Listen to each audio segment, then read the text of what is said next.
Hello everybody, कैसे हैं आप लोग। आपका स्वागत है इनसाइटफुल टीचिंग के अंदर। हमने लेक्चर सीरीज स्टार्ट कर रखी है डिफरेंशियल इक्वेशंस। तो हम लोग लेक्चर नंबर 2 में पढ़ने वाले हैं solution of first order first degree differential equations, जिसमें हमारा पहला मेथड है सॉल्यूशंस का सेपरेशन ऑफ वेरिएबल्स।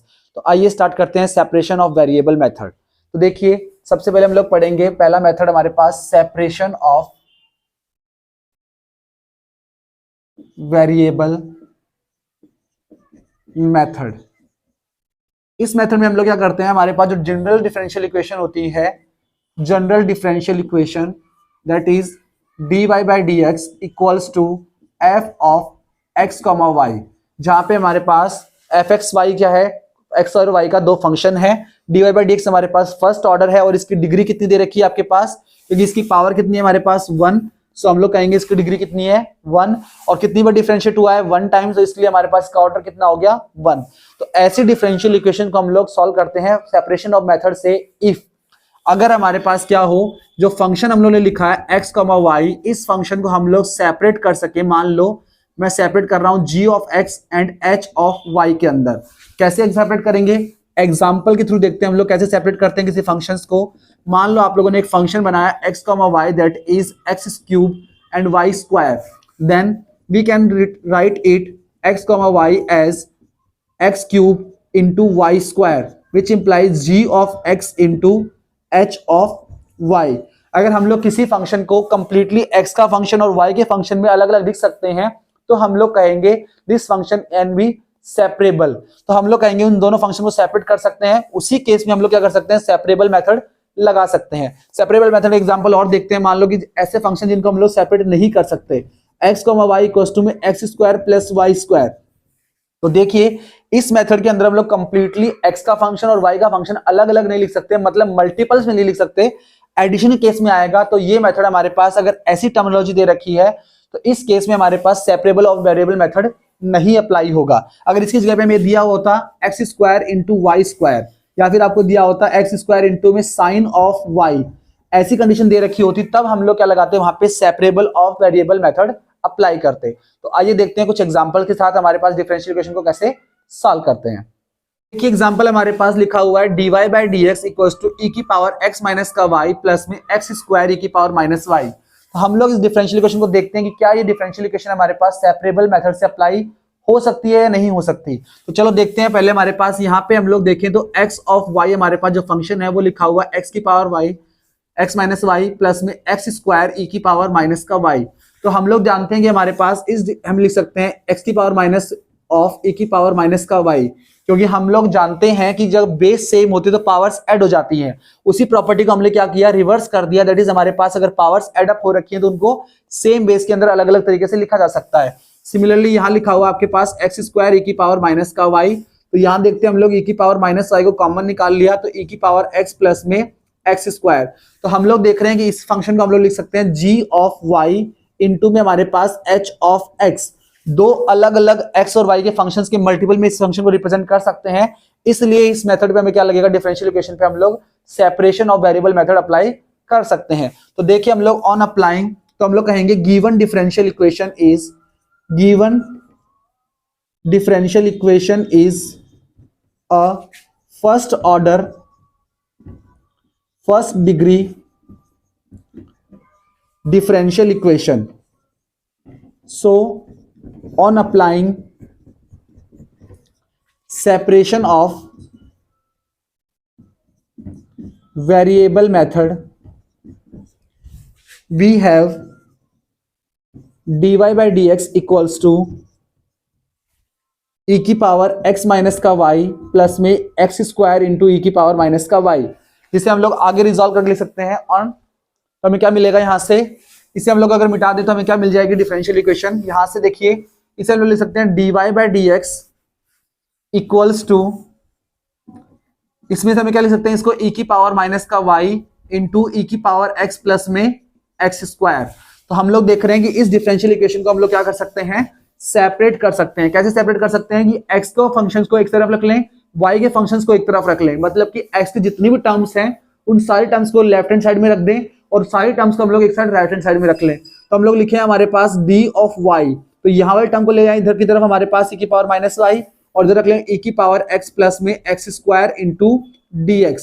तो हम लोग देख रहे हैं कि इस साइड में हमारे पास लेफ्ट हैंड साइड में क्या है, सारी y की टर्म्स लिखी हुई है और राइट साइड में हमारे पास कंप्लीटली x की टर्म लिखी हुई है।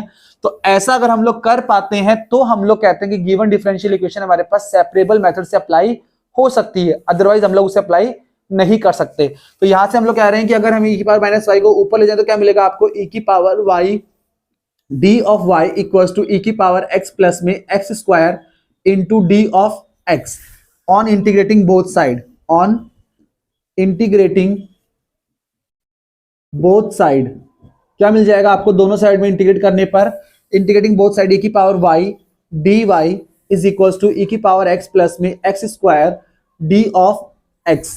यहां से में क्या मिलेगा, इंटीग्रेटिंग बोथ साइड हमें बनता है कि e की पावर y dy का इंटीग्रेशन कितना मिलता है आपको, दैट इज e की पावर y, और यहां से मिलेगा आपको e की पावर x का इंटीग्रेशन e की पावर x, और x स्क्वायर कितना मिलता है आपके पास, x की पावर 3 अपॉन में 3, और साथ में हमारे पास इंटीग्रेशन कांस्टेंट c। तो ये हमारे पास क्या बन गया, is a solution of given differential equation. ये क्या बन गया हमारे पास, गिवन डिफरेंशियल इक्वेशन का सॉल्यूशन बन गया। सिमिलरली हम लोग नेक्स्ट एग्जांपल सॉल्व कर सकते हैं, जो देखिए चलो नेक्स्ट एग्जांपल। तो हमारे पास सेकंड एग्जांपल है एक्स वाई स्क्वायर प्लस में एक्स डी एक्स प्लस में y x square plus y D y equals to 0। तो इस एग्जांपल में हम लोग पहचान रहे हैं हमारे पास, सबसे पहले हम क्या बनाएंगे, हमारा जो स्टैंडर्ड फॉर्मूला है उस फॉर्मेट में डिफरेंशियल इक्वेशंस को चेंज करेंगे। तो हम देख रहे हैं कि हमारे पास यहां से डिफरेंशियल इक्वेशन हमारे पास स्टैंडर्ड फॉर्मेट क्या होता है, dy by D x equals to हमारे पास f of x comma y। अगर ये एफ एक्स वाई हमारे पास चेंज हो सकता है किसके अंदर, g ऑफ x इंटू में h ऑफ y में, तो हम लोग इस फंक्शन को लिख सकते हैं किस तरीके से, dy by D x is equals to में g of x into h of y। तो यहां से हमें क्या मिल जाएगा, एच वाई को इस तरफ ले आओ, जी एक्स को उस तरफ ले जाओ, तो क्या लिख सकते हैं हम लोग, डी ऑफ वाई अपॉन में H of Y equals to में G of X equals to D of X, जिसे हम लोग लिख सकते हैं हमारे पास एच ऑफ अपॉन एक्स को मैं नया फंक्शन डिनोट कर दूं, 1 अपॉन एच वाई को मैं डिनोट कर दूं नया फंक्शन हमारे पास के ऑफ वाई। तो हमें क्या मिल जाएगा, हमें मिल जाएगा के ऑफ वाई माइनस का G of x into D of Y K of X Y, sorry that is हमें मिलेगा K of Y D Y minus का G of x D x equals to 0। मतलब कि हमारी डिफरेंशियल इक्वेशन इस format की दी हुई हो चाहे इस फॉर्मेट की दी हुई, दोनों ही केस में हम लोग किसे कंसीडर करेंगे, सेपरेशन मेथड में कंसीडर करेंगे। तो अगर हमारे पास डिफरेंशियल इक्वेशन इस फॉर्मेट की दे रखी है तो उसे हम लोग रिजॉल्व कैसे करेंगे, कंप्लीटली y का फंक्शन एक तरफ रख लेंगे, कंप्लीटली x का फंक्शन एक तरफ रख लेंगे। तो देखिए हमारे पास जो डिफरेंशियल इक्वेशन दे रखी है उसे हम लोग रिजॉल्व करने की कोशिश करते हैं। तो हमारे पास मेथड फॉर्मेट कौन सा है, ये वाला फॉर्मेट। तो देखते हैं, चलो डिफरेंशियल इक्वेशन को इस फॉर्मेट में चेंज कर सकते हैं नहीं कर सकते। तो यहां से देख रहे हैं हम लोग, इसमें से कॉमन निकाल सकते हैं x that remains y square plus में 1 इंटू डी एक्स, और प्लस में हमारे पास क्या मिल रहा है, यहाँ से y कॉमन आ रहा है, that is x square plus में 1 into D of y equals to 0।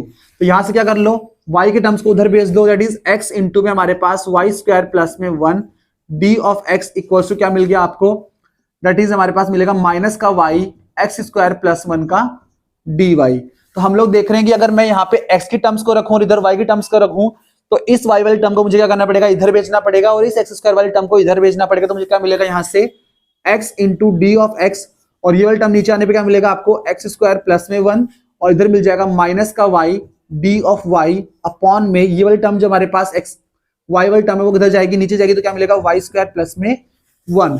तो हम लोग देख रहे हैं हमारे पास डिफरेंशियल इक्वेशन जो है, गिवन डिफरेंशियल इक्वेशन जो थी वो हमारे पास इस फॉर्मेट में आ गई, जहां पे कंप्लीटली एक साइड x की टर्म्स है और एक साइड y की टर्म्स है। तो हम लोग यहां पे कर सकते हैं on integrating both side, on integrating both side, दोनों साइड इंटीग्रेट करने पे क्या मिल जाएगा आपको, इंटीग्रेशन ऑफ x अपॉन में x स्क्वायर प्लस में 1 D of x equals to minus का y डी वाई अपॉन में y स्क्वायर प्लस में 1।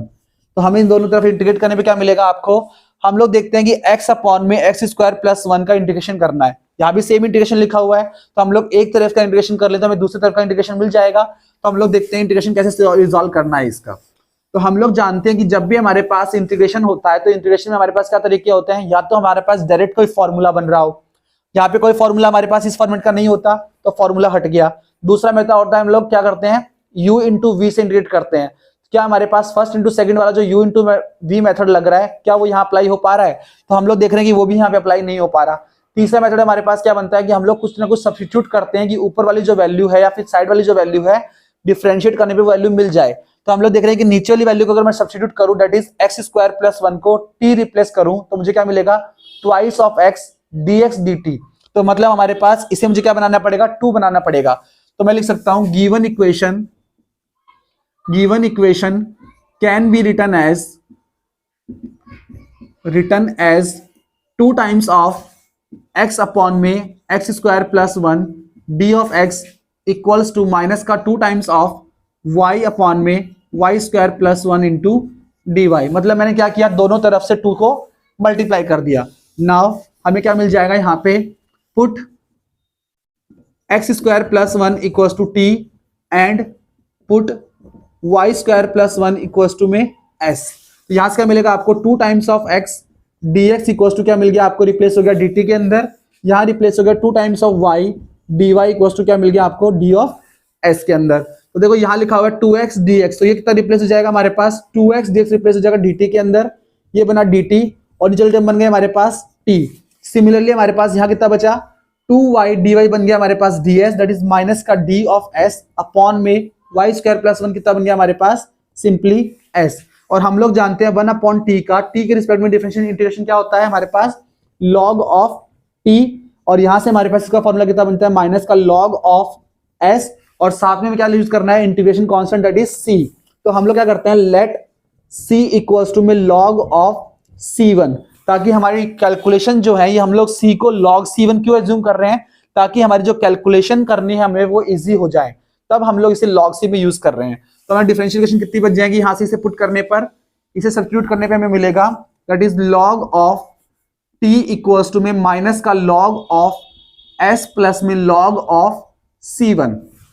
तो यहां से हमें क्या मिलेगा, इसे रिप्लेस करने के बाद हमें मिल जाएगा that is log of t की वैल्यू पुट कर दो, कितनी मिल रही थी आपको, 1 प्लस एक्स स्क्वायर और माइनस इक्वल टू हमारे पास कितना मिल रहा था, इस वैल्यू को इस तरफ ले आओ तो क्या मिलेगा आपको, प्लस में log ऑफ s की वैल्यू कितनी मिल रही थी आपको, 1 प्लस में वाई स्क्वायर इक्वल्स टू में log of c1।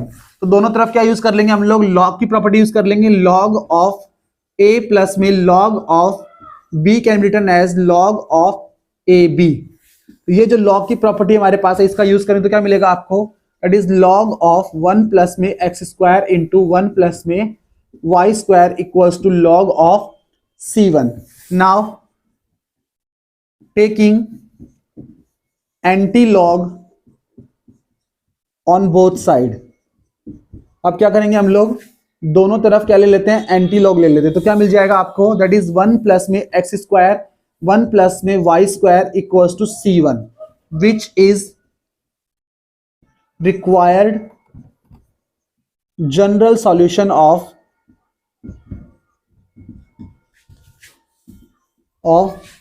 Given differential equation. तो इस तरीके से हम लोग किसी भी सेपरेशन मेथड लगा करके किसी डिफरेंशियल इक्वेशंस को सॉल्व कर सकते हैं।